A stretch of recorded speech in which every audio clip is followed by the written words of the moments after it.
Radio La Voz de la Mambay. Están con nosotros los señores Juan Orué, secretario general de Citrande, Claudio Cardoso, secretario de Finanzas del gremio, y también el amigo Papichi Cabrera. Papichi, acércate pues. Bueno, tanto se habla, se debate en los últimos tiempos de los inconvenientes que tiene la institución que provee de energía eléctrica a la población. Inclusive el propio mandatario había hecho un discurso que no cayó muy bien, ¿no? Inclusive se hablaba de planillerismo en la institución, hubo reacciones. Existe aparentemente una intención de poder privatizar la institución. Entonces, bueno, más que nada estamos nosotros también interesados porque al final de cuentas somos nosotros los usuarios que tenemos que importarnos qué es lo que va a pasar con la institución que provee energía eléctrica a nuestro país. Saludo primeramente a Juan. El señor Juan, ¿cómo le va? Sí, un gusto, Ever. Un saludo también al compañero Gustavo y a la audiencia de Radio Amambay. Un gusto compartir este momento, esta oportunidad. Agradecer también para que nos están dando a ustedes. Y bueno, estamos acá justamente para debatir un poco dentro del tiempo que nos permitan ustedes la situación actual de la ANDE, qué es lo que podemos hacer también nosotros desde la perspectiva de los trabajadores, que estamos haciendo de tal manera que se pueda reencauzar a una institución tan importante para el desarrollo del país. Sí, también ya le saluda al señor Claudio Cardoso. Sí, buen día. Muy buenos días a la audiencia. Y estamos trayendo un poco una propuesta para hacer conocer a la ciudadanía pedrojuanina y también a lo largo del departamento de Amambay, ¿verdad? Que acá el compañero Juan Orué va a estar explicando un poco en detalles, de acuerdo al tiempo que dispongamos. Sí, cómo no. ¿Cuál es la propuesta? Bueno, Citrande es un gremio que sí, nuclea a funcionarios de la ANDE, ¿no? de la ANDE, sí. El sindicato que tiene más de 4.000 asociados, prácticamente la organización que más tiene integrado a trabajadores de la ANDE dentro del sindicato, ¿verdad? Y bueno, es importante ubicar un poco en un contexto histórico a la ANDE, ¿verdad? Y cuando se habla, hay una nueva generación que de repente a lo mejor no conoce tanto en nuestro país cómo era la ANDE, digamos, tiempo atrás, ¿verdad? La ANDE, vamos a ubicarle a la ANDE, digamos, hasta al inicio de la década del 90, finales de la década del 80, ¿verdad? La ANDE en aquel entonces, según su carta orgánica, tenía, digamos, muchas ventajas comparativas para desarrollar el sector eléctrico. La ANDE, por ejemplo, hasta hoy inclusive, un altísimo porcentaje de sus insumos están dolarizados. Por citar un elemento nada más. Hay varios factores, pero vamos al primer factor, que hasta el 89, por ejemplo, la ANDE gozaba de una ventaja que se llamaba el acceso al dólar preferencial. Es decir, para comprar un transformador de potencia de 40 millones de vatios, por ejemplo, la ANDE, el Banco Central le asigna el presupuesto. El Banco Central podía entregarle a la ANDE cada dólar a un costo de 126 guaraní para poder enfrentar las contingencias del servicio, para asumir sus compromisos, para hacer las compras, todo eso. Claro. Bueno, cuando en aquel entonces el dólar en la calle costaba, por decir, 540 guaraníes, ¿verdad? Y más del 90% de sus costos la ANDE están dolarizados.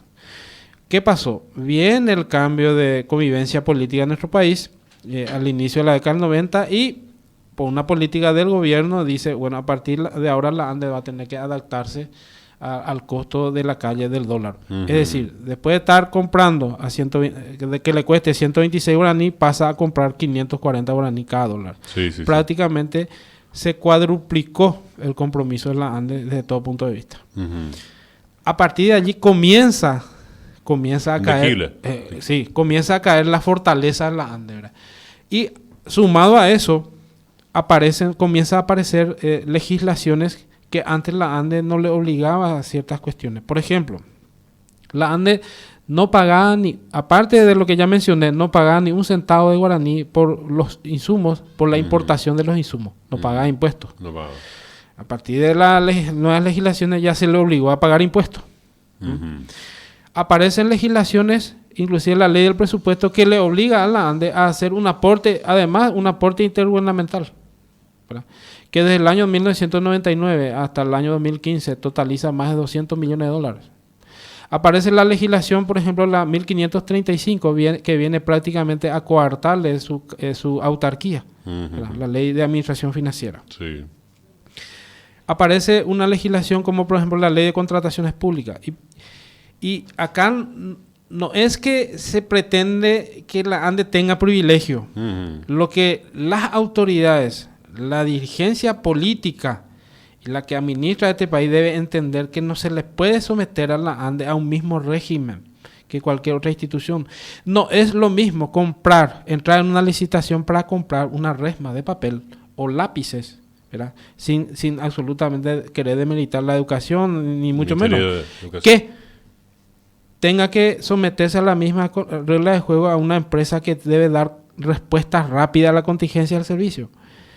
Hoy la ANDE, por ejemplo, un transformador de potencia que se quema o tiene un deterioro, digamos, por la contingencia del servicio, por condiciones climatológicas, todo eso.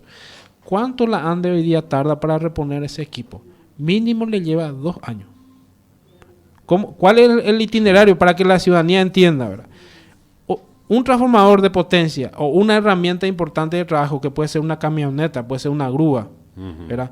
Que por un accidente de tránsito se tumbó, se cayó en un puente, lo que sea.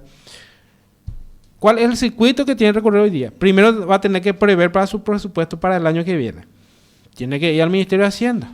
El Ministerio de Hacienda, si no le recorta, pasa el primer colador. Tiene que ir al Parlamento. El Parlamento tiene que aprobar eso a finales de diciembre. Sí. Le autoriza el presupuesto y entonces comienza el proceso del año que viene. Se llama licitación, todo eso, ¿verdad? Si entre los oferentes no hay pelea, probablemente el año que viene, a finales de año, la ANDE pueda tener repuesto ese equipo. Hablamos ahí de la burocracia legal a la que se le somete. Y vamos a suponer que dependiese de ese equipo para poder normalizar el servicio. Imagínense ustedes lo que significa, ¿verdad? ¿Y qué pasó a la par? Aparte de someterle, la ANDE se fue descapitalizando. Sistemáticamente se fue descapitalizando. Y vamos a hacer un ejemplo sencillo. Si yo tengo reserva financiera, puedo entrar en la previsión de comprar un lote importante de los equipos y depositar eso para que cuando necesite utilizar, ¿verdad? Pero si vos vas descapitalizándose, ya no podés hacer ese tipo de compra porque ya no tenés capacidad financiera. Entonces es un problema. Entonces lo que nosotros estamos planteando en este momento es de que a la ANDE, en primer lugar, la salida que nosotros planteamos es que a la ANDE se le tiene que devolver la autarquía, sin que eso signifique que no se tenga que controlar como corresponde a cualquier administración de la ANDE o cualquier administrador. Tiene que haber control preciso de su gestión, ¿verdad? Pero lo que no podemos nosotros pretender que la ANDE recupere su eficiencia y su eficacia es con esta serie de legislaciones a la que está sometida hoy. Estamos hablando, por ejemplo, la ley de contrataciones públicas. Luego aparece también una serie de cuestiones, digamos, por ejemplo, la propia ley de la función pública, la propia ley de la función pública, que también hoy día, digamos, se tiene que pasar engorrosos procesos que tarda mucho para que la ANDE inclusive pueda incorporar recursos humanos que lo necesita fundamentalmente en el área técnica. Cuando el gobierno, a nuestro entender, en una actitud, hasta si se quiere, totalmente fuera de foco, fuera de sí, ¿verdad?, pretendió, digamos, trasladar sobre los trabajadores de la ANDE de que el mal servicio o las condiciones que está hoy día la ANDE es más o menos culpa de los trabajadores, cuando que en realidad absolutamente no lo es, ¿verdad? Y quiero citar nada más un dato, ¿verdad?, de tal manera que la audiencia pueda entender cómo estamos hoy día en cuanto a recursos humanos. Hasta el 89, un trabajador de ANDE atendía 141 usuarios. Ese era el índice. Hoy día un trabajador del plantel permanente de la ANDE atiende a 360 usuarios. Hasta el 89, la estructura digamos, las instalaciones tenían una característica muy diferente a lo que es hoy la ANDE. Hasta el 89 prácticamente el servicio eléctrico a nivel país llegaba a los cascos urbanos, a las ciudades. Sí. Entonces, no es lo mismo que vos tengas una infraestructura para atender los reclamos de los usuarios en una ciudad con 25 o 50 cuadras a la redonda. ¿Qué pasó? En la década del 90 comienza la electrificación rural, que se hizo inclusive, digamos, desmesuradamente, no planificadamente. Entonces, ese trabajador que antes atendía 25 o 50 cuadras a la redonda tiene que comenzar a atender reclamos que está a 50, 70 o más kilómetros. Y la ANDE, los administradores de turno, no previó, no acompañó esa situación incorporando más recursos humanos, más logística, más infraestructura. Claro, es lo que la lógica te dice, ¿no? Es lo que y eso nunca se acompañó. Y estamos dando ese índice. No es lo mismo atender 141 usuarios que pasar a atender 360 y se modifica sustancialmente la estructura. Totalmente. ¿Verdad? Sí, solamente para ubicar un poco las cifras. Si la ANDE no modificase las condiciones de su instalación y solamente va a atender las ciudades de la República y la cantidad de usuarios que tiene hoy día es de 1.460.000 usuarios, y mantener ese mismo índice y esa misma, por ende, la calidad del servicio de gestión, de atención de reclamo, capacidad de respuesta, la ANDE debiera tener hoy día más de 10.000 funcionarios. Por ejemplo, ¿verdad? Ejemplo. Y estamos hablando sin siquiera cambiar su infraestructura, digamos, relacionada a la electrificación rural. Entonces, esas son cuestiones que lastimosamente la clase dirigencial del país desde hace varios años no viene atendiendo en su justa medida. ¿Y qué pasa? Llegamos ahora a un estado crítico, ¿no? Bueno, y estamos llegando a un nivel que ya hoy día ya no hay capacidad de respuesta. ¿Y qué se agrega? Un factor muy importante también, que está pasando hoy día. De toda su estructura de usuarios o clientes que tiene la ANDE, que es de 1.460.000, el 98% está conectado en baja tensión. El 2% está conectado en media tensión, que estamos hablando de 23.000 voltios. En alta tensión estamos hablando de 66.000 voltios. Y en muy alta tensión estamos hablando de 220.000 voltios. 2%. Sí. Bueno. ¿Cuánta es el bloque de energía del 100%? ¿Cuánto consume un grupo y otro grupo? Ese 98% de usuarios conectados en baja tensión consume el 59% del bloque de energía a nivel país. 59%. Y ese 2%, estamos hablando graficando sencillo, claro. Ese 2 de 10 utiliza el 41% del bloque de energía. ¿Y cuál es ahí el problema? Casi el 50. ¿Cuál es 50%. El problema ahí que está ocurriendo, Ever? Y la ciudadanía tiene que saber eso. Ese 2%, prácticamente todo, ni siquiera está cubriendo el costo de generación y transmisión para hacerle entregar en su punto de consumo a esa gente. Sí. Hoy, en ese grupo también se tiene que hablar de instituciones públicas que la ANDE tiene que subsidiar, ¿no? Sí, claro. Ese inclusive... Ese es un poco también el tema. Entonces... Es una de los modos también de la ANDE. Bueno, entonces, el tema nada más de que cuando hoy día, ¿qué es lo que está pasando en la ANDE? Hay un grupo importante que está consumiendo enormes bloques de energía, estamos hablando del 41%, muchísimo de ellos ni siquiera está cubriendo el costo. ¿Y cómo le va a ir bien a un negocio, a una empresa, si compra, por decir, a 239 le cuesta cada kilovatio hora y él está entregando a 137 guaraní? Claro. O 160 guaraní. Bueno, y ese problema se viene arrastrando desde hace años. Y lógicamente va a llegar en un momento dado que esto no va a tener sustentabilidad. Sí. Y estamos llegando a esa situación. Entonces, ¿y qué es lo que se copia a partir de allí. ¿Qué es lo que se copia? ¿Verdad? Nosotros entendemos que si hay una riqueza tan importante y tan trascendente para la República del Paraguay en este momento, es el sector eléctrico paraguayo. El sector eléctrico. No lo estamos aprovechando en su debida dimensión, lastimosamente, porque la clase dirigencial no está, digamos, a tono con lo que debiera ser el sector.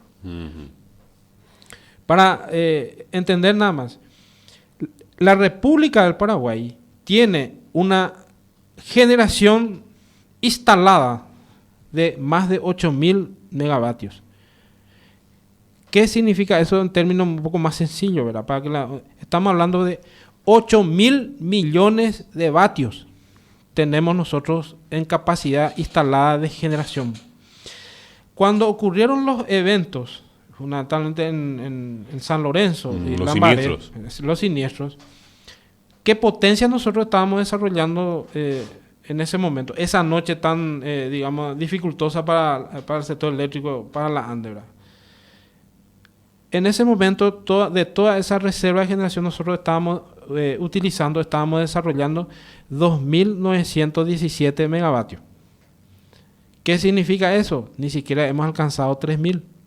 De los 8.000 que tenemos. Sí. Imagínense ustedes, casi el doble todavía de reserva de generación que tenemos, lo que puede significar como negocio si esto cae en manos privadas. Si esto cae en manos privadas. Y lo que nosotros decimos, manifestamos, ¿verdad? Y tenemos derecho a decir, es de que lastimosamente en los últimos años esto se está llevando ex profeso a que caiga la calidad del servicio y que de aquí, prácticamente, por no decir ya ahora, de aquí a poco, el sector privatista pueda tener la pata que le falta para sostener su posición de que esto hay que privatizar. ¿Y cuál es la pata que le falta a los privatistas? Que la ciudadanía reaccione contra la ANDE. Masivamente. Y con justa razón, ¿verdad? Si esto no cambia, la ciudadanía va a ir cada día más reclamando, digamos, la calidad del servicio de la ANDE. Entonces, va a llegar en un momento dado que, entre comillas, algún sabio va a venir a decir, el modelo está agotado, hay que privatizar. Y si esto ocurriese, la República... Pero estamos yendo en ese tren de... Sí, claro, por eso. Si eso ocurriese, la República del Paraguay va a cometer el error, probablemente el horror va a cometer, si es que permite que eso ocurra. ¿Cuál es la salida entonces? ¿Qué es lo que tenemos que hacer para que esto cambie? Hay que otorgarle a la ANDE las herramientas que necesita de tal manera a recuperar la calidad del servicio. Pero ¿y cuál es la salida? Hablando así en términos comunes. Sí, Se hablaba de elevar el costo de energía eléctrica. Nosotros, para el usuario al final de cuentas. Sí, ¿verdad? claro. Nosotros, por ejemplo, manifestamos era de que si los grandes empresarios, vamos a citar, que inclusive en algunos casos están haciendo negocio con el sector eléctrico, como por ejemplo Clipsa, como también un sector como las colonias menonitas, que hoy día recibe a 137 guaraní por kilowatt, ¿y cuánto le está entregando a los clientes? Le está cobrando 365 guaraní, con un negocio de 172%. Sí. Buen negocio. Y a la ANDE le cuesta 239. Entonces, en esos casos, Ever, lo que nosotros planteamos es que aquellos que ni siquiera están cubriendo los costos, pues bien, ¿por qué entonces le tiene que al menos cobrar lo que les cuesta a la ANDE? Sí, sí. Entonces, tiene que haber algunos ajustes para ciertos usuarios. Ciertos usuarios. Tenemos grandes empresas multinacionales como ADM, Cargill, tenemos Cervepar, ¿verdad? Tenemos tabacaleras, cementeras, ¿verdad? Que hoy día ni siquiera está cubriéndolo. ¿Y quiénes le está subsidiando? ¿Quiénes está soportando hoy? El usuario común, Sí, sí, sí. que está pagando a 365 guaraníes. Y ni siquiera ellos están pagando 150 o ni siquiera está, digamos, cubriendo los costos. En esos casos, nosotros decimos que tiene que haber un sinceramiento. Un equilibrio. Claro. Y también planteamos lo siguiente. Es un verdadero contrasentido. Es un verdadero contrasentido. Y justamente ayer estuvimos hablando en la Comisión de Energía, en la Cámara de Diputados, con el diputado Brito, el presidente de la comisión. Le dijimos lo siguiente. ¿Cómo nosotros como paraguayos podemos seguir tolerando que en el caso de la ANDE, que solamente que en los papeles dice que es copropietaria de Itaipú y ya se está? Así dice el tratado. Sí, cierto. Los dos tratados. No, y el común de los mortales lo entiende así, ¿verdad? Sí. ¿Cómo es que si somos propietarios? Yarecó, la mayor hidroeléctrica y Sí. Y eso es lo que se vende, ¿verdad? Tenemos la mayor hidroeléctrica, dos enormes, tenemos una propia, pero ¿por qué nuestra energía es tan cara? Pero no es así. La energía acá en el Paraguay, el costo de la energía residencial es la más barata en toda la región. Comparativamente. Entonces, retomo un poco. Sí, sí, sí. ¿Cómo podemos seguir tolerando que solamente en el caso de Itaipú, solamente en el caso de Itaipú, yo soy dueño de Itaipú, yo soy ANDE, dueño de Itaipú. Sí. Itaipú, desde el primer giro de la turbina en el año 1986 hasta el año 2015, ¿sabes cuántos miles de millones de dólares ingresó al Estado paraguayo? 5.000 millones de dólares. 5.000 millones. Sí, ingresó por royalty y compensaciones. ¿Sabes, Ever? ¿Y sabe la audiencia cuánto se reinvirtió en el sector eléctrico? Cero. ¿Y qué estamos haciendo con esa enorme riqueza genuina de la República? ¿Qué estamos haciendo? Se envía al presupuesto general de gasto a través del Ministerio de Hacienda. Sí. ¿Y qué nos dice cada ministro de Hacienda de cada gobierno? Desde que yo tengo uso de razón. Nos dice que en este país hay una evasión fiscal del 45 al 55%. ¿Verdad? Entonces, en vez de que la política estatal sea de hacer una persecución y se reduzca la evasión fiscal, ¿para qué vamos a hacer si tenemos los ingresos que nos va a cubrir el déficit? Sí. Entonces yo soy un acomodado, un ejecutivo acomodado, no me preocupo de hacer. ¿Cuándo qué? Finalmente, conclusión, podemos decir que esos 5.000 millones de dólares vienen a subsidiar a los evasores, contrabandistas y sinvergüenza de este país. Porque no están pagando sus impuestos, estamos cubriendo ese déficit. Claro. ¿Y qué iba a significar solamente en el caso de la ANDE? Si de esos 5.000 millones de dólares, solamente en el caso de Itaipú estamos hablando, no estamos metiendo ya tan solo el 20% se hubiera invertido en el sector eléctrico. Jamás el sector eléctrico paraguayo iba a estar en las condiciones actuales. Iba a estar mucho mejor. Y estamos hablando solamente de 20%. 20% que sería 1.000 millones de dólares. El sector de distribución iba a estar mucho mejor, ¿verdad? Y esos 4.000 millones, inclusive, que todavía nos queda, si no viniese a cubrir el déficit generado por los contrabandistas, evasores, sinvergüenza de este país, eso podía significar, ya hablamos ahora irrumpimos un poco en el campo político, ¿verdad? Claro. Eso podía significar escuelas, hospitales equipados, no hospitales vacíos, ¿verdad? Podía la ciudadanía tener mejores rutas, ¿verdad? Centros de formación, y podíamos tener mejores universidades, mejores equipados. O sea, una infinidad de cosas podíamos ya desarrollar, ¿verdad? Con ese 4.000 millones de dólares a esta altura, ¿verdad? Entonces, pero lo que pasa es que esto no es que ya no se tiene ese potencial, Ever, y audiencia. Ese potencial sigue habiendo cada año. Sí. Cada año sigue habiendo. Entonces, por eso es que nosotros planteamos, por un lado, que se le devuelva la autarquía a la ANDE, que pueda dar una capacidad de respuesta rápida a las necesidades del sistema, y que parte de la renta eléctrica sea reinvertido en el sector eléctrico. Que el Estado paraguayo, que le debe más de 100 millones de dólares por consumo de energía que no está pagando, sí, que le pague eso, que se ponga al día, Ujú. que se entre en un plan de devolverle, o sea, honrar su compromiso con la ANDE. Que además se deje de esquilmarle a la ANDE, de esa ilegal determinación de cada gobierno de obligarle a la ANDE a hacer el aporte intergubernamental que a esta altura suma más de 200 millones de dólares. Ujú. ¿Verdad? Entonces, existen demasiados potenciales que se puede utilizar para no necesariamente volver a cargar sobre la espalda del usuario común para que pueda sostener las inversiones que requiere el sistema. Sí, sí, sí.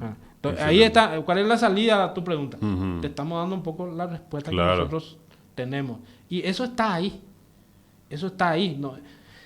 Por suerte, Ahora, en cierta medida, nosotros estamos viendo algunas, a partir del posicionamiento fuerte que hizo Citrande a nivel de opinión pública y exponer inclusive dónde está el problema de la ANDE, estamos teniendo algunas reacciones, digamos, y en donde inclusive estos días estuvimos viendo, por ejemplo, este lunes salió en uno de los matutinos allá en Asunción donde dice, Fisco analiza que ANDE no le transfiera recursos este año. ujú. O sea, al menos hay una pequeña señal, ¿verdad? Sí. Pero hay que entender. Y es una lucha que no va a ser fácil No todavía. va a ser ¿verdad? fácil. Acá hay que entender que la ANDE y el sector eléctrico paraguayo, más concretamente en este caso, su desafío es enorme. ¿Por qué? Primero, tiene que recuperar el terreno perdido de hace varios años, Ujú. de no acompañar el crecimiento. Y eso va a requerir un esfuerzo enorme. Además, el sector eléctrico crece a una tasa de aproximadamente el 10% anual. Entonces, además debe acompañar el crecimiento vegetativo del sistema. No es poca cosa lo que la ANDE, el compromiso que la ANDE tiene por delante, ¿verdad? Sí, sí, Pero sí. esos compromisos no lo va a hacer y cada día nos puede ir peor si es que no se toman las medidas correctivas. Y las medidas correctivas nosotros en primer lugar planteamos la autarquía, se deje de esquilmarle a la ANDE con el aporte intergubernamental, que parte de la renta eléctrica se reinvierta en el sector, que aquellos que hoy se están enriqueciendo en demasía con la energía de la República del Paraguay, al menos puedan pagar lo que corresponda, al menos cubran sus costos. Ujú. No, me parece un tema bastante importante. Lógicamente, hay que entender de cómo se da toda esta problemática en el sector eléctrico. Seguramente después vamos a tener tiempo de seguir abordando este tema. Nosotros tenemos otras informaciones también, pero lógicamente no queríamos desaprovechar la visita de ustedes. Entender lógicamente que a todos nos alcanza el problema, no solamente al sector público, porque ustedes son funcionarios públicos, nosotros los usuarios también padecemos de toda esta problemática y yo creo que todo lo que se puede hacer juntos, porque los usuarios también tengan que entender, ¿verdad? Hay veces que generalmente se le cargan nada más a la ANDE y no se entiende que se tendría que tener políticas realmente Sí. equitativas más que nada, ¿no? Ya. Porque Por se eso le es sobrecarga. Lo que nosotros estamos proponiendo ahora como una causa nacional, el tema de ANDE. Ujú. Prácticamente es la causa nacional, es devolverle la autarquía, ¿verdad? Y es por eso que estamos recorriendo un poco el país para hacerle entender a la gente cuál es nuestra posición, ¿verdad? Porque al final, como estás diciendo, el usuario va a serle beneficiado. Sí, sí. Porque la energía es una materia prima esencial en todos lados, ¿verdad? Si no hay energía no se mueve el país. Ujú. Entonces, digamos, colaborando con la ciudadanía, con los usuarios, estamos haciendo a partir de nuestro sindicato este esfuerzo a nivel nacional, ¿verdad? Claro. Te agradecemos un poco la Al recepción contrario. y estaremos nuevamente oportunamente. Seguro que sí. Bueno, muchas gracias, don Juan, y al señor Claudio también, ¿eh? Sí. Gracias por la visita. Y gracias realmente por esta oportunidad. Y la posición, nosotros queremos que recuperar una ANDE eficiente. Ujú. Una ANDE, digamos, que no le someta más a situaciones tan dificultosas a los usuarios por la falta de una política adecuada en el sector. Sí, sí, excelente. Muy bien, vamos a...